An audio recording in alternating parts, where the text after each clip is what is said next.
Welcome to Penrose Learning, where we make understanding easy. In this video, I will show how to make Brother Printer online from offline easy method. Open Devices and Printers, right-click the Brother device, and choose Use Printer Online to force a state change. If that fails, restart the printer and computer and reconnect the USB or Wi-Fi.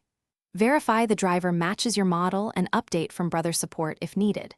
Finally, clear the print queue and try a test page to confirm the printer is online. Open the printer control panel and find the IP address, then check it matches your router list. From your computer, ping that IP to ensure packets reach the printer and responses return. If the ping fails, power cycle the router and printer, then reconnect. On Windows, allow the Brother app through the firewall and enable network discovery to let devices find each other. These steps usually restore online status quickly.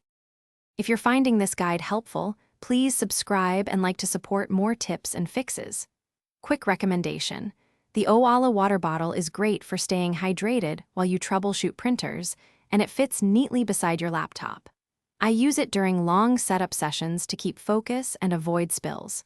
Check the description for the link and other deals. Now let's get back to the video. If the printer still shows offline, reinstall the correct Brother driver and software for your model to remove corrupt files.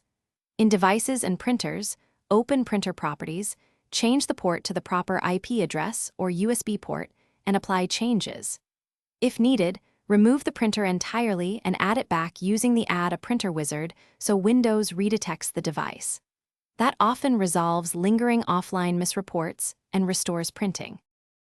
Thanks for watching. If this was helpful, leave a like and consider subscribing. See you next time.